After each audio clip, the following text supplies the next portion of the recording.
Итак, друзья, всем привет! С вами канал Трактористы, Нижний Новгород. Меня зовут Роман. Сегодня мы снимаем для вас ролик по трактору МТЗ 952.3. Хотим посмотреть, чем этот трактор хорош, где есть моментики, нюансики. Для сравнения мы пригнали обычный 82-й балочный мост. Это нам надо для того, чтобы понять именно, есть ли суть в переплате и вообще какая разница между 82.1 балкой, самым таким распространенным трактором, и 952. Конечно, мы видим во внешнем виде отличие, то есть у нас здесь идет пластиковый капот, у нас идут пластиковые крылья, немножко другого формата крыша, но я считаю, это не так значительно и не так заметно, да, то есть, пластиковая крыша, она идет, да, это хорошо, но это не основная из ролей. Давайте начнем, наверное, с внешки, пройдемся и начнем с колес. Колеса у нас на 952.3 с балочным мостом, они у нас идут такие же, как на балке, 360 на 70 R24. Так, получается, диск у нас такой же, как и на балочном мосту. По задним колесам, как вы знаете, у нас красные балки уже новые. Они комплектуются колесами 18,4 на R34 задними, то есть в отличие от синей балки, эти колеса повыше и пошире. Здесь у нас стоят шины, секундочку, 18,4 R34. То есть по колесам балочный мост и 82 это плюс-минус, точнее не плюс-минус, а это один в один. То есть это и такие же диски, такая же резина. По кабине внешне, кроме пластиковой крыши, отличий особо никаких нету. То есть также боковые форточки открываются, также открывается задняя форточка. У нас также установлены везде светодиодные уже, получается, фонари. То есть верхнее дополнительное освещение, светодиодная мигалка, дополнительное освещение переднее, оно также у нас идет светодиодное. Ждем не дождемся уже, когда допилят и сделают так, что у нас вот габариты, поворотники будут светодиодными, да, вот прям чуть-чуть осталось, в принципе, и все, здесь у нас это обычные классические поворотнички.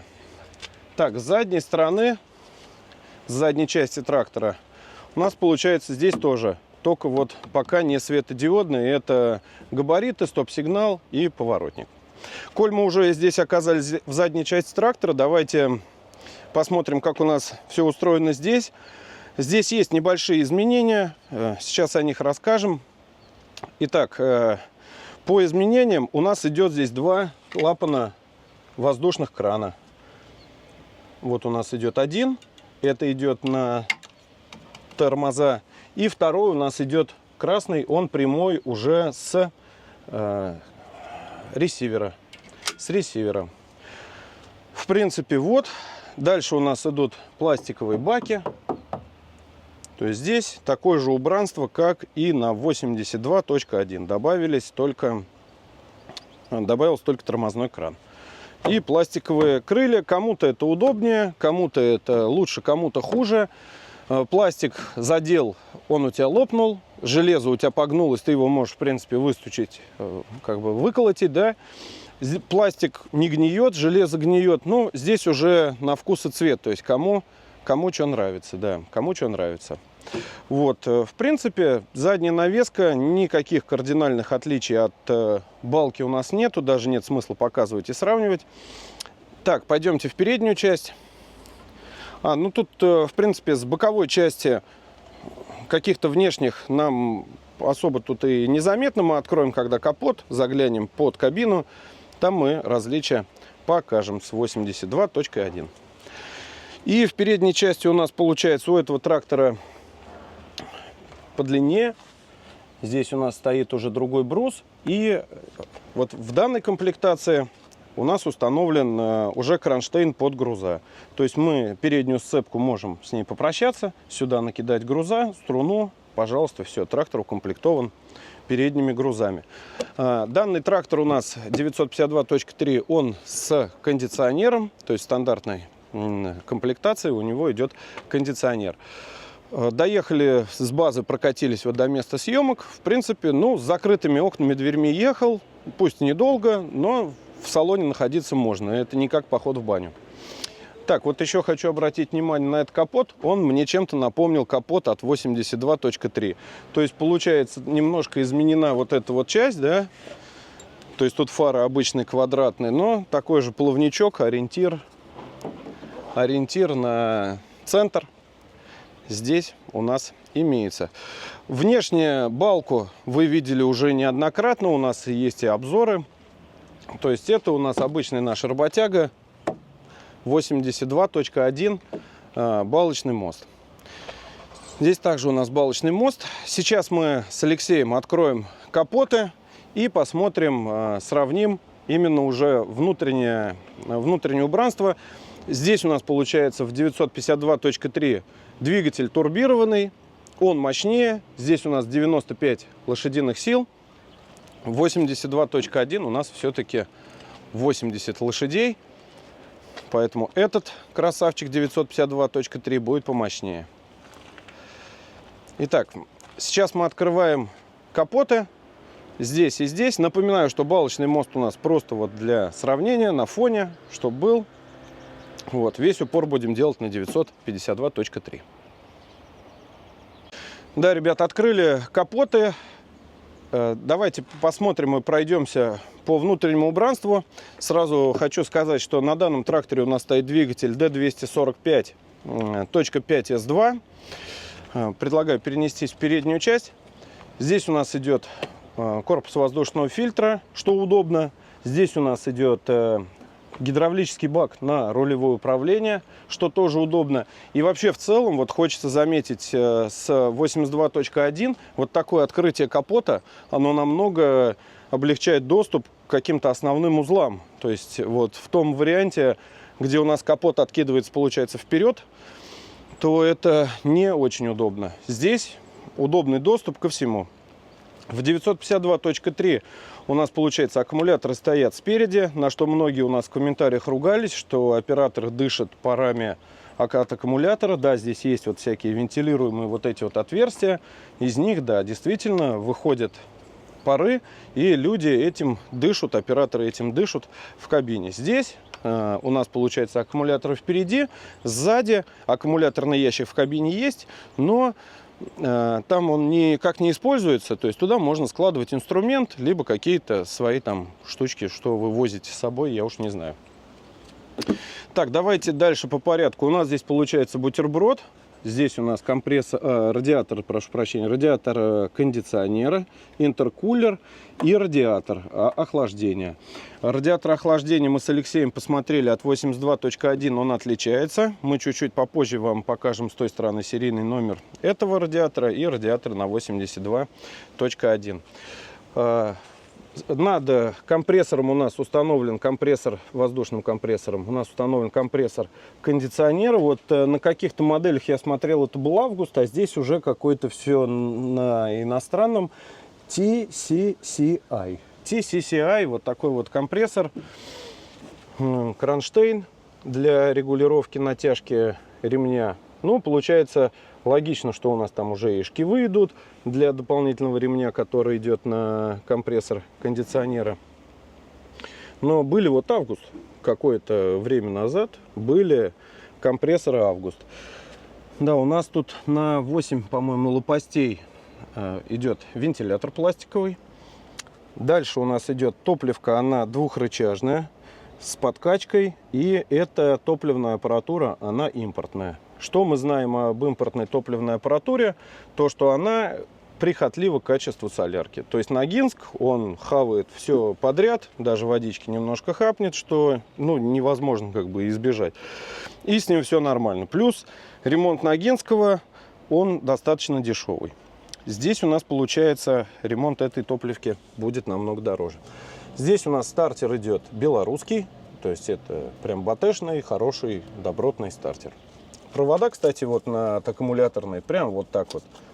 Ну да, они в гофре, но я думаю, не лучшее расположение. Но если модернизировать и устанавливать погрузчик, то это все равно придется переносить и перепрокладывать. Так, изменения у нас еще, так как данный трактор у нас с регулятором пахоты, мы с Алексеем под кабиной нашли кран. Вот. Прошу посмотреть на кран. Вот такой кран. В кабине мы покажем. Так, давайте на другую сторону трактора перейдем. Турбина у нас идет БЗАшная турбина без клапанов, без всего. То есть самая обычная, простая БЗАшная турбинка. Сейчас Леша покажет номер. По генератору. Генератор у нас идет БТшный 1150 Вт. Тоже неплохо. На рулевой насос у нас уже идет 14. То есть здесь у нас 14 N-шаг. И вот хочу обратить внимание, что так как эти трактора у нас идут с кондиционерами, здесь убран змеевик охлаждения масла. И у нас, получается, стоит теплообменник. Вот масляный фильтр и теплообменник. Это у нас так реализовано и на 82-м, и на других тракторах. Так, какие у нас еще... Да, вот Лешка сейчас подснимет номер турбинки. И пойдем дальше. По поводу дополнительного крана, который есть здесь, получается, с правой стороны, как мы на заднюю навеску смотрели, вот от него, получается, идет шланг вперед. Тоже достаточно так вот, там вот, Лех, близко ведь к колесу-то, да? То есть его как-то надо протянуть чуть туда подальше, потому что он вот здесь и складывается. Да, ребята, у нас еще вот появился вопросик, моментик и нюансик. То есть мы с Алексеем решили посмотреть, какой здесь стоит фильтр. Откидываем вот отсюда, да, Лех. Откидываем вот одну защелку, откидываем вторую и такие радостные. А сейчас мы снимем. И хотим откинуть третью, а мы ее не откинем. Мы ее не откроем. Она у нас упирается в шланги. Это получается рулевое на цилиндр. Как вот так вот? Объясните. Вот просто как так? Мы не можем снять... Мы не можем открыть, ё-моё, ну как вот, вроде стоит фильтр для людей, да, что ты открыл, да, Лех, достал фильтр, продул, вот такой вот марки он, достал фильтр, продул и засунул обратно, и вроде все удобно, но тут мы так поняли, что решится вопрос вот этим вот хомутом, надо ослаблять вот эти два болтика на 10, чуть-чуть отодвигать, либо проворачивать фильтр и открывать третью защелку. Ну вот все вроде сделано ништяк. Вот, все удобно. Третью открой и продувай, сколько тебе влезет. Нет, не так все просто, как хотелось бы. И вот, кстати, я не знаю, насколько это сильно важный момент или нет для тех, кто много работает на тракторах, да, по поводу омывайки. Вот вы пользуетесь, если омывайкой переднего стекла, то на 82-м у нас бак идет сбоку. Вот, ну, нормально сделано, без всяких, без всяких изысков. Ты налил сюда воды, хоть из шланга, хоть из бутылки, хоть из чего хочешь. И отлично. А здесь у нас бачок идет. Он аж спрятан, Лех, вот да, покажи. Он аж вот где спрятан. Вот этот бак. Мама мия. Ну, как вот туда налить воду? Ну, есть только из шланга вот так вот руку просунул, открыл и налил. Вот только вот так вот. Шланг взял и туда вот так запихал и налил. То есть с помощью бутылки или еще чего-то у нас налить не получится. Так, что я еще хотел показать? Снять нам номер радиатора, который у нас здесь стоит. Мы с Лешей заметили, что у них отличаются верхние бачки. То есть бачки отличаются. Плюс мы с Лешкой, кстати, покажешь, Лех? Пробка, ты хочешь пробку показать? И плюс у нас вот они на брусе как бы стандартные крепления. Вот здесь вот, где палец мой, да. Крепление вот тут вот радиатора, а здесь его сдвинули еще вперед. Так, но белорусские инженеры подумали, что как люди будут наливать воду. И сделали здесь, у нас есть для наполнения гидравлики. Ага, сейчас закроем. Ага. Здесь у нас есть вот такой вот люк для наполнения гидравлики бака и для залива, получается, воды, но Гидравлику еще куда не шло залить, а вот воду вот туда заливать. Ну, это издевательство. А есть сигареты у вас, а? Сейчас можно. Да, и так у нас для наполнения гидравлического бака и воды мы разобрались. Это здесь. Так, друзья, да, хотели еще обратить внимание на один моментик. Так как у нас стоит заднее навесное устройство с регулятором пахоты, у нас вот есть две тяги. И здесь переработано крепление центральной навески. То есть на 82-м мы сейчас к нему подойдем, покажем, чтобы так на контрасте. Но здесь уже палец стоит, здесь уже несколько у нас идет регулировочных отверстий для центральной тяги. Пойдемте к 82-му, посмотрим, как у нас выполнено здесь. Здесь все по классике, никаких тебе ЗНУ, регуляторов, ничего. Вот палец тебе и тяга через втулки. Так, хотим посмотреть, что радиатор, да, Лех, глянем. Радиатор у нас отличается. Здесь вот у нас другой бачок. Радиатор тут с другим номером. Ага. Да, на 1400 ватт у нас здесь стоит генератор, а там на 1150, кстати говоря. Насос также 14, поскольку у нас здесь нет кондиционера в этом тракторе, у нас остается змеевик, поэтому нету никакого теплообменника.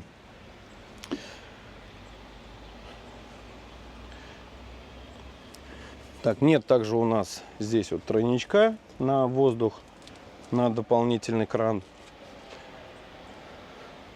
Ну, это такие вот очертания небольшие, наброски. То есть тут понятно, что они отличаются.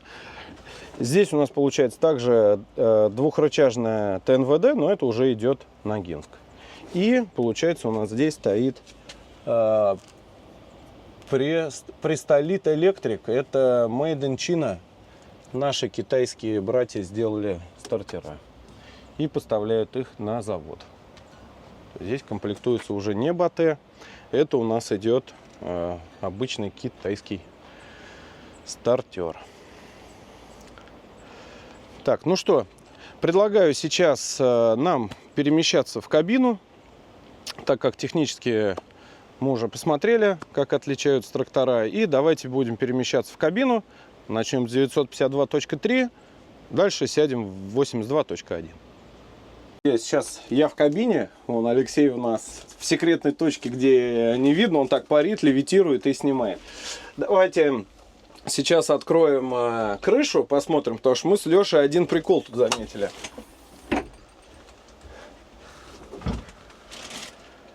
Ну что, Алексей, закрываем? А прикол-то у нас заключается в чем? Кабина у нас, она стандартная. А поскольку тут крыша удлинена, то здесь петли на крепление дополнительной оптики просто приделали.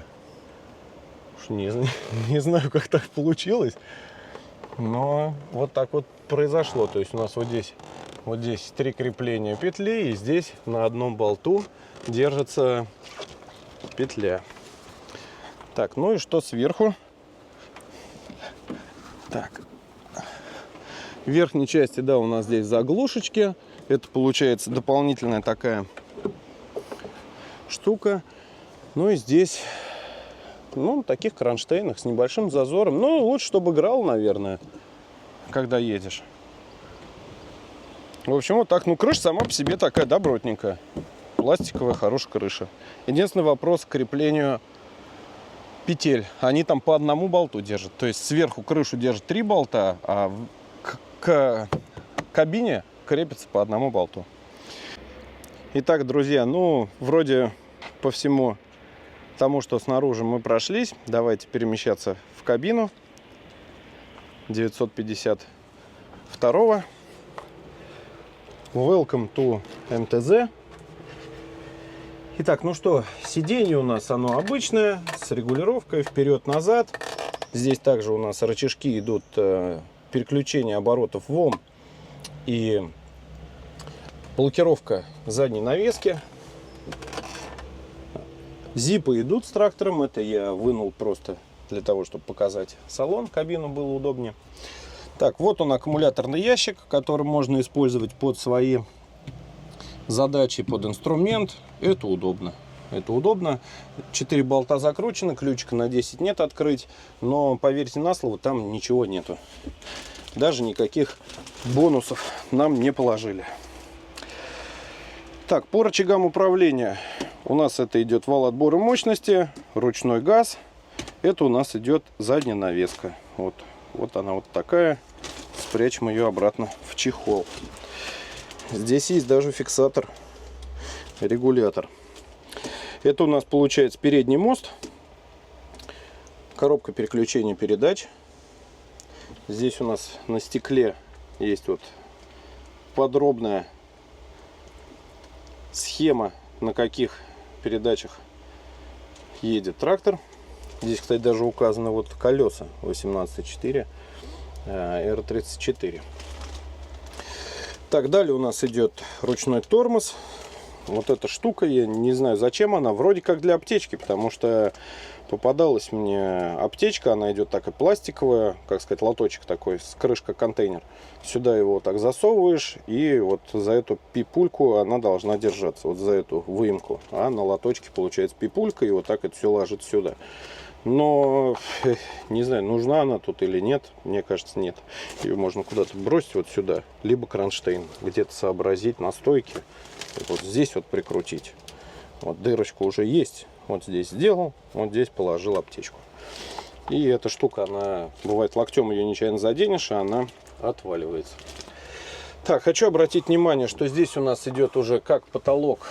Это идет черная тряпочка. Это не кожзам, не эко-кожа. Так, здесь уже вот нового образца плафон осветительной кабины.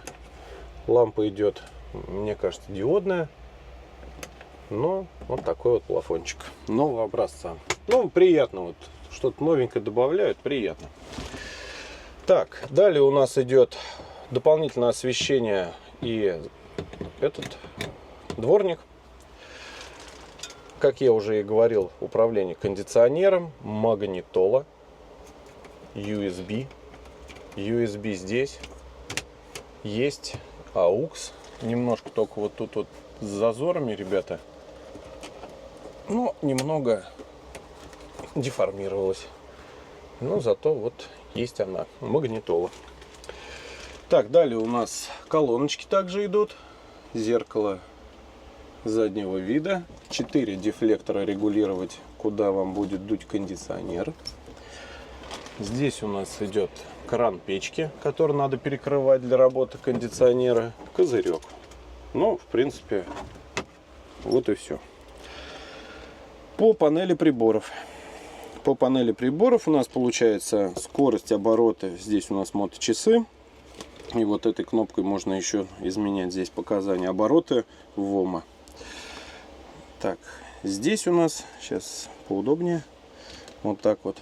Здесь у нас объем топливного бака, температура двигателя, давление воздуха. А, нет, это у нас давление масла в карабасе, это у нас вот давление воздуха и вольтаж. Так, здесь у нас тоже освещение, брызгалка, насекалка из бака и дистанционная кнопка масса, что вот очень удобно. Вот, не знаю, почему на 82-м так не делают, но это, наверное, удешевление. Вот идет масса, включил, выключил, то есть все удобно. Заяц черепаха, педали, газ, тормоз, блокировка и сцепление. Вот, собственно, и все. Кабина. Кабина такая же. Кондиционер работает нормально, неплохо.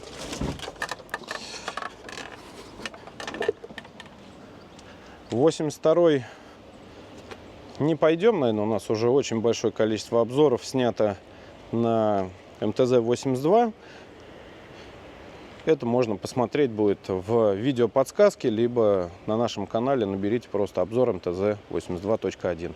И там будет большое количество, посмотрите.